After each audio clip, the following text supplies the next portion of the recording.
Tonight, Joe Biden projected to be the next president of the United States. Celebrations erupt across the country, from the White House to both coasts. After days of counting, Pennsylvania puts him over the top. Joe Biden now set to be the 46th president of the United States and planning to speak tonight in a primetime address. Kamala Harris makes history, the first woman ever to become vice president-elect. We did it, Joe. You're going to be the next president of the United States. The emotional reaction from women of color across the country. President Trump defiant, with no plans to concede. On the golf course when the call was made, he now says the election is far from over. Another outbreak inside the White House. The president's chief of staff tests positive for COVID as the country sees another day of record cases. Texas hitting 1 million. The major city now back into lockdown. A startling new prediction from the CDC and the president-elect's plans to fight the virus. Tonight, the celebrations and the challenges before us as a new presidency is set to begin. This is NBC Nightly News. Decision 2020. Here is Lester Holt. Good evening, everyone. The Trump era is coming to an end. 4 days after polls closed across the country, Joe Biden has emerged tonight as the winner and president-elect of the United States. NBC News projecting the former vice president's victory after he put Pennsylvania out of reach of President Trump, clinching the 270 electoral votes needed for victory. Tonight, spontaneous celebrations in the streets of many American cities over a history-making election that will make Kamala Harris the country's first woman and first woman of color vice president. President-elect Biden scheduling a prime-time address to a divided nation. Our team is covering it all. We start with Kristen Welker.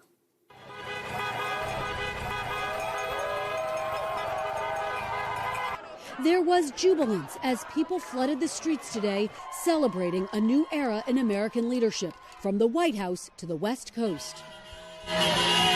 All marking a history-making moment. Joe Biden poised to become the 46th president of the United States, the first person to defeat an incumbent president in nearly 3 decades.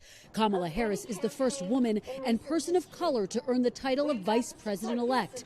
Biden reaching the 270 electoral votes needed with a win in the state where he was born, Pennsylvania. We can now project that former Vice President Joe Biden has been elected president of the United States. For the nation, it is a moment of clarity after a bruising campaign and 4 days of uncertainty about who had won the election, with vote counts slowed by a surge in mail-in ballots due to the pandemic. Biden, who will address a deeply divided nation tonight, will call for unity and healing, according to his aides. In his first statement today, saying he is honored and vowing, "I will be a president for all Americans, whether you voted for me or not," striking a similar tone overnight. We have to put the anger and the demonization behind us. It's time for us to come together as a nation to heal. Harris posting her celebratory conversation with her new boss. We did it. We did it, Joe. You're going to be the next president of the United States. Reaction to the news poured in from Democrats and some Republicans, including a call from former President Obama, whom Biden served with for 2 terms as vice president. Obama saying in a statement, "I encourage every American to give him a chance and lend him your support." House Speaker Nancy Pelosi saying, "Today marks the dawning of a new day of hope for America." And while there was no traditional concession call from President Trump, some Republicans did congratulate Biden. Senator Mitt Romney, who unsuccessfully challenged Obama and Biden in 2012, called Biden and Harris people of goodwill and admirable character. In 1973, Biden became the country's youngest senator. Now he's on the cusp of becoming the oldest president. He'll be 78 when he's sworn into office. And while Biden will face unprecedented challenges, a pandemic, an economic crisis, and country riven by racial strife, Biden says he's ready to get to work. The purpose of our politics, the work of the nation, isn't to fan the flames of conflict, but to solve problems, to guarantee justice, to give everybody a fair shot, and to improve the lives of our people. We may be opponents, but we're not enemies. We're Americans. Kristen joined us now from Wilmington. What can we expect tonight, Kristen? Well, Lester, people are energized and elated here. We expect to hear from Vice President-elect Harris and President-elect Biden, a night that'll be capped off by fireworks. Kristen Welker, thank you. We will, of course, bring you the president-elect's speech live tonight at 8 p.m. Eastern. President Trump says he'll fight the outcome, claiming falsely that he wore legal challenges. Hallie Jackson is at the White House with that. President Trump was not at the White House when he learned he'd lost it. He was golfing in Virginia, driven home past his critics cheering. Tonight, it is over for him, although he doesn't want it to be. Defiant in defeat, insisting he'll fight the results in court starting Monday. But since there's no evidence of widespread fraud in this election, that is unheard of. It's illegal. It's unconstitutional. Those challenges seem likely to fail. Advisors appearing to push a PR case more than a legal one. Now, the president's campaign manager wants allies to stay at the ready in case they're needed at protests. But the blame game's beginning, with multiple sources telling NBC News of finger-pointing, many aides already looking for their next jobs. The president himself insisting earlier, "I won the election by a lot." He did not win at all, as he rejects the reality he's feared. If I lose to him, I don't know what I'm going to do. I will never speak to you again. Winning is easy. Losing is never easy. Not for me, it's not. The president's still in charge for the next 75 days, a period set to be dominated by the growing pandemic that's infected more than 9 million people, including now his own chief of staff, Mark Meadows, and 4 other White House and campaign aides, according to sources familiar with the diagnoses. It's unlikely President Trump will call President-elect Biden soon or invite him to the White House, as is tradition. He becomes the first incumbent to lose office in nearly 3 decades after a tenure in which he promised unity but fanned flames of division and governed by grievance, often erratically. He's been investigated, impeached, embattled, and adored by his base, with 70 million Americans voting for him, stamping the Trump brand on a reshaped Republican Party, now grappling with what its future holds. Hallie, what else could the transition hold? Well, it's possible that the president, who's now a lame duck, could shake up staff, Lester, perhaps firing top officials. Back to you. All right, Hallie, thank you. The nation remains deeply divided, but for Biden's supporters, today was for celebration. Stephanie Gosk has more on that from Philadelphia. Moments after the election was called, the people who gave Joe Biden a victory started celebrating. It's the election of our lifetime. It impacts our future so much, and it just means so much that it's happening. We did it. We did it. On the streets of the largest cities where protests dominated the summer, today, a party. We've been waiting for this for 4 years, so this is the release of all that energy. It's really awesome. Crowds outside the White House, dancing in Atlanta. In President Trump's hometown, New York City, Biden supporters shouted out their windows. It's one of the great days in American history. And at times burst into song.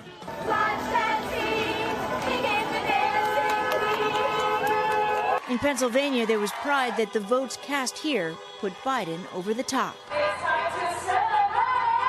From the Capitol in Harrisburg to Philadelphia's City Hall. We're from New Jersey. We came here to celebrate democracy. We are proud Americans. Why come to Philadelphia? Because Philly is where it happened. Philly made it happen. Perhaps they don't know that President Trump remains defiant, vowing to challenge the results in court.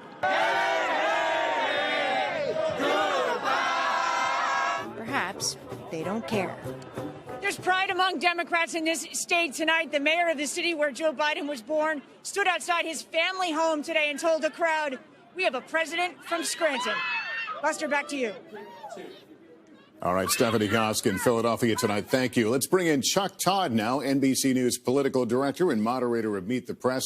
Chuck, it was that last batch of mail-in ballots in Pennsylvania that put Biden over the top, right?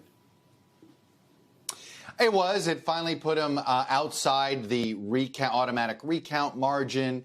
And while it's still possible when all the votes are counted in provisionals, it could drop below there, but it finally met a threshold. But this was such an unusual election for us to have to navigate and call here, because we actually were mathematically there to declare Joe Biden the president in some ways, knowing he could get there, even though we didn't know the states that would get him there. It was just an interesting and unusual way that we had to unpack these election results. So when the votes are all counted, what are we looking at in terms of size of victory and how it will affect Joe Biden's way of governing?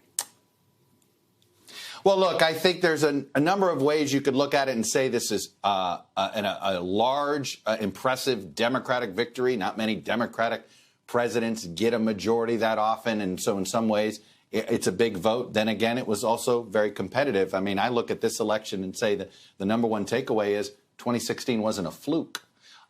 In many ways, Joe Biden narrowly won an election that Hillary Clinton narrowly lost. And pattern-wise, it was the same way. But I think the mandate is very simple. It's healing this nation, whether it's healing the divisive politics of this country or the virus. That, to me, is the mandate voters sent Joe Biden. All right, Chuck, thank you. And for much more on this historic election, join Chuck tomorrow morning for Meet the Press. The president-elect has been clear about the top item on his agenda, battling the coronavirus. Jeff Bennett now on how Biden plans to jumpstart his plan as early as this week. President-elect Joe Biden promising a packed day one agenda. They've given us a mandate for action on COVID, the economy, climate change, systemic racism. At the top of his list, combating the coronavirus crisis as new cases surge. On day one, we're going to put our plan to control this virus into action. Biden says he wants to create a national COVID strategy right away, urging governors to mandate mask wearing, creating a plan to distribute vaccines and expand COVID testing. Campaign sources telling NBC News that Biden is expected to announce his coronavirus task force on Monday. Biden's victory a potential boost for Obamacare, with the Affordable Care Act facing a Supreme Court challenge next week. Folks, for 100 million Americans with pre-existing conditions who live in fear every day that Obamacare is going to be taken away, I promise you it will not be. On immigration, Biden has called for an immediate halt on most deportations for 100 days and says he'll create a task force to reunite migrant families. When it comes to climate change, Biden says he'll bring the U.S. back into the Paris Climate Agreement. I've laid out how, in fact, I'm going to get us to net zero emissions in the United States of America by 2050. All while promising policies to tackle racial and social injustice. The names of George Floyd, Breonna Taylor, Jacob Blake, Walter Wallace, they're not going to be soon forgotten by me, not by anyone in this country. With a nation divided, a pledge to push unity. It's time for us to come together as a nation to heal. It's not going to be easy, but we have to try. Jeff, what do we know about the president-elect's transition plans? Well, Lester, Joe Biden's transition officially launches on Monday. The pandemic will be its primary focus. Lester? All right, Jeff, thanks very much. As we said at the top tonight, Vice President-elect Kamala Harris is making history, too, the first woman and woman of color on a winning national ticket. This victory, emotional for so many. Rahima Ellis tells us more. Kamala Harris making history. We did it, Joe. And inspiring women across the country. A black woman as a vice president, I can't even express, how amazing this feels to be represented. Your thoughts about the history that Kamala Harris is making now? For me, it's a chance to say for all people, anything's possible. Harris, the first female vice president-elect and a woman of color. It is really exciting to finally see representation in the highest office of the nation. It's amazing for our country, again, not only to have a woman, but to have a minority in the office to help get our country back on track. She is the first woman of color vice president. She literally is going to change the future of our country. Harris is the daughter of immigrants, her father from Jamaica, her mother from India. My mother used to have a saying, and she would say to me, Kamala, you may be the first to do many things, but make sure you're not the last. The 56-year-old who graduated from Howard University says being a prosecutor was her calling.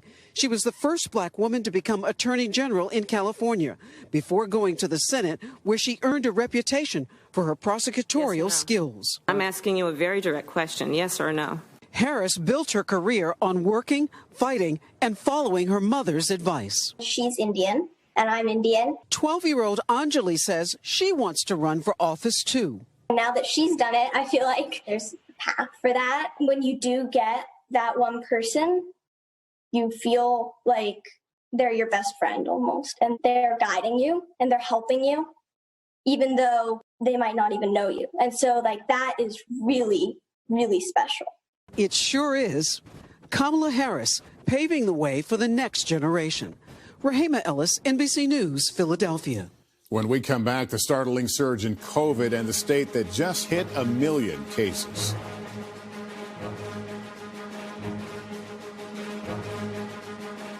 The Biden administration's first priority will be tackling the growing COVID crisis. The pandemic now surging to record numbers. Tonight, the startling new CDC warning the city shut down and the state that just hit 1 million cases. Here's Kathy Park. Tonight, coronavirus cases climbing in nearly every corner of the country, topping more than 100,000 new infections for 3 straight days, each a new record. Overnight, Texas became the first state to hit 1 million infections. The outbreak is so bad in El Paso, Air Force medical teams are arriving this weekend to support hospital staff. And a shutdown remains in place despite a legal battle to lift the restrictions. Also in Texas, parents gripped by grief. 5-year-old Tegan Drone died after complications related to the virus. This doctor told us our child would be fine, and our child didn't even make it 24 hours. She died within the next 15 hours. In the Midwest, Minnesota, Indiana, and Illinois also reaching new highs. And this week alone, Utah shattered records for both cases and deaths.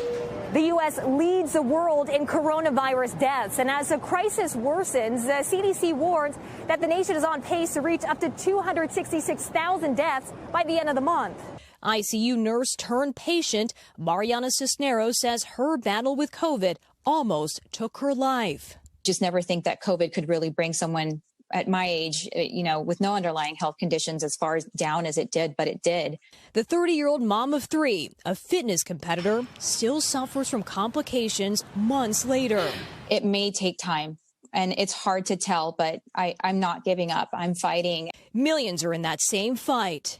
Kathy Park, NBC News, New York. Up next here tonight, Joe Biden's long road to the White House, the loss and love that shaped his political path. We're back now with a look at Joe Biden's political journey, punctuated by loss and grief, themes he opened up about during the campaign. Tonight, our Peter Alexander reports on how the now president-elect kept going. Joe Biden's always been proud of his Pennsylvania roots, so it's fitting that his path to the presidency ran through his boyhood home. Scranton, when you're a kid, no matter how long you live here, climbs into your heart and it occupies you. 48 years ago today, Biden was first elected to the U.S. Senate. His ability to connect with people formed by his personal experience with tragedy. After losing his wife and young daughter in a car accident, Biden, still grieving, took his oath of office at the hospital. And for decades commuted to the Capitol on Amtrak to spend as much time as possible with his 2 sons. We can always get another senator, but they can't get another father. Biden's heart was healed when he met a young teacher named Jill, who became his wife. Jill came into my life. She put our family back together. Biden spent nearly 40 years as a senator, known for reaching across the aisle, but also for championing the controversial 1994 crime bill. After 2 failed runs for the White House, President Obama picked him to be his partner. Joe's candid, honest counsel has made me a better president and a better commander-in-chief. But following his son Beau's death from brain cancer, I've concluded it has closed. Biden passed on another presidential bid and again put family first. 4 years later, now president-elect, Biden, whose life's been so shaped by loss, says he'll use this political victory to help heal a divided nation in these extraordinary times. Demands a duty of care for all Americans. That is precisely what I will do. I will work as hard for those who didn't vote for me as I will for those who did vote for me. Peter Alexander, NBC News, the White House. A short break and then ahead for us, coming together the nation's new path after an election like no other and the challenges that lie ahead.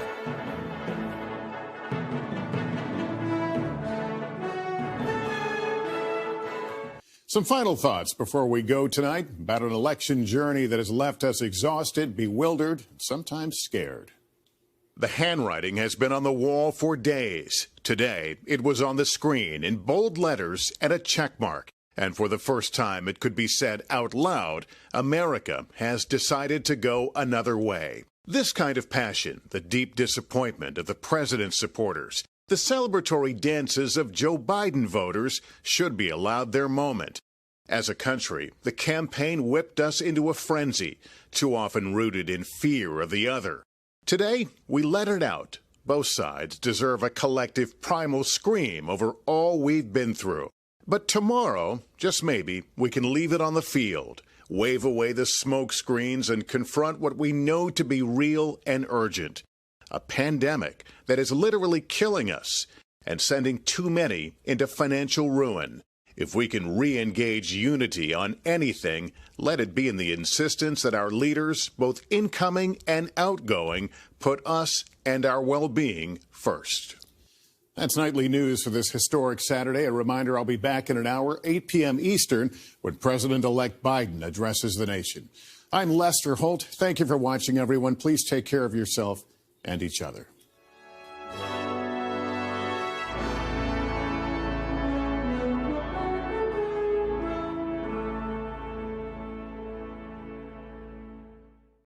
Hey, NBC News viewers, thanks for checking out our YouTube channel. Subscribe by clicking on that button down here and click on any of the videos over here to watch the latest interviews, show highlights, and digital exclusives.